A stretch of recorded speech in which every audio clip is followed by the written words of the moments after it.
Try to catch me howling at the moon.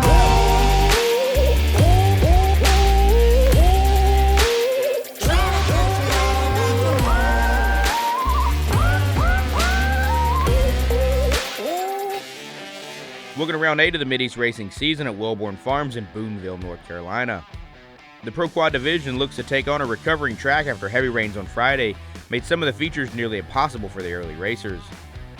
Large sections of the track have been unridden on the day so far, so much of the fresh sections in the woods still have standing water, slick roots, and slimy rocks. Your Pro Row is looking to battle it out today as they look to dethrone Westin Scott, your current points leader. Davis Brenton has been so close as well this year, but is still looking for that first overall podium. Cameron Abee has been close all year, but is still searching for that first win on the season. Dylan Walraven has been calm, cool, and collected. As he gets into the clean air, it becomes his race to lose as he often pulls away.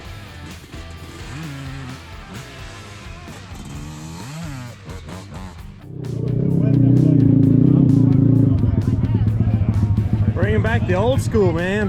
Love it. Yes, sir. Unfortunately, due to audio issues, most of our interviews didn't come through for this race, so I'll try to summarize as best I can what the riders were talking about. In your women's division, Michele Harrison has been super consistent, which has given her quite a sizable points lead. The Luckadoo sisters have been sniping wins throughout the year, and today Mckenzie's looking to take another one. A rider to watch out for on the start, though, is Sherilyn Dole, who almost every single race is fighting out in the front trying to get the whole shot. Before the race started, we got a chance to talk to Olivia Mitchell, who told us that she's going to be pulling off early to ride behind her little brother. It's his first time racing the big race, and she wanted to be able to help him out. In A-Class, the last race, there was some time and route-related issues, and some racers had laps removed as a result. This cost Kirby Cooke not only the class win, ending his perfect streak on the season, but an overall podium as well. Today, he'll be looking to make up for that. Jason Walker was able to get the win last race, and Connor is hoping wins run in the family, and today would be his day. Before the race start, Kirby Cooke tells us he's angry and the riders better look out today because he's on a mission.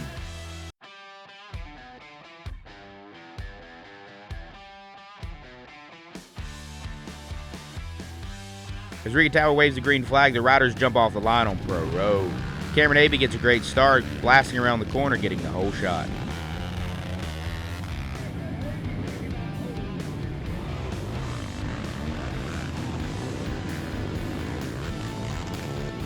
When A-Class jumps off the line and starts heading towards the first corner, they would be 3 wide drifting around the turn. It looked like today was going to be one heck of a battle in that division.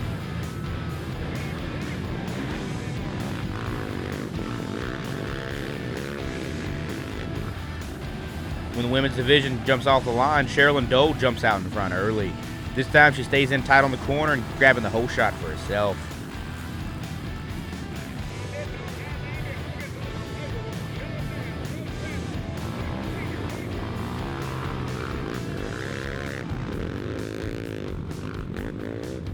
Also today, we're hopping on board with a new racer who's starting in the Trail Rider division today to see what a first-time rider could expect in their first ever race.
first lap, Cameron Abee was out in front.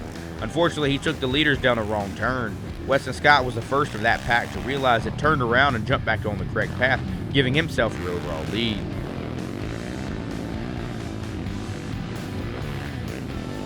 Cameron Abee would unfortunately get shuffled back into the AA Expert and A-Class riders and have some serious ground to make up. Another familiar face would be up front early. Carson Collins back from a little break and looking to dominate. He would be up in second place early and making moves.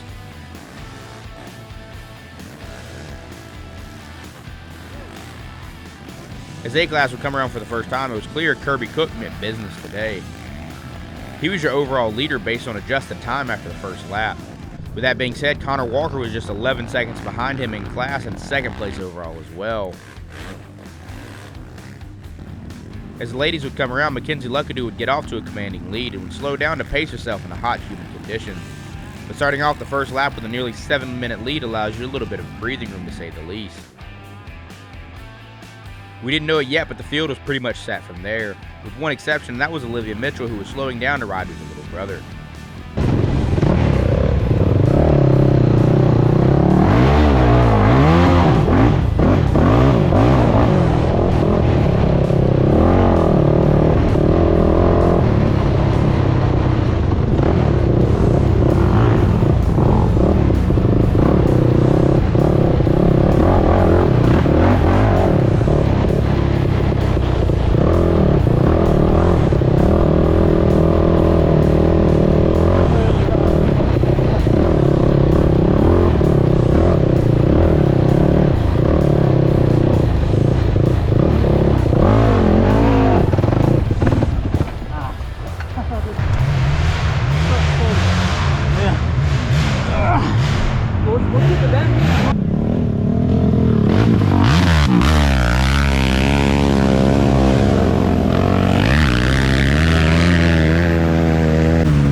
As soon as Cameron Abee would make his way back up to the front again, he would unfortunately get stuck, having to watch all the pros, AA Expert, and Ray riders pass him again.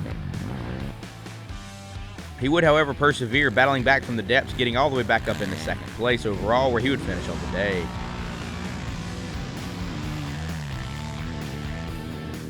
Carson Collins looked to have an awesome comeback race, however, his race did end early when he was running in second place. Westin Scott was having one heck of a day as well, but ran into some issues also and was unable to finish the race too. Dylan Walraven got into that sweet open air and cruised out front, leaving the pack behind to take another victory.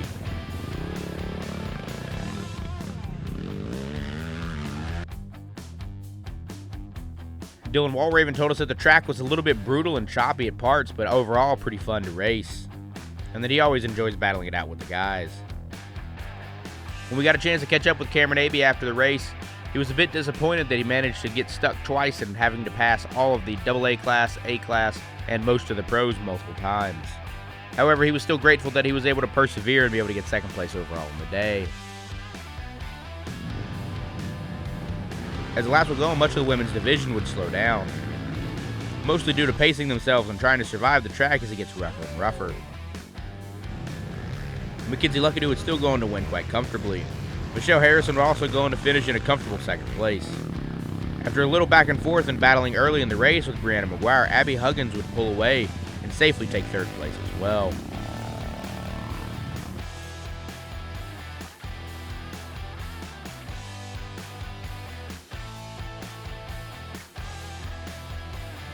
How was it today? It was all really fun.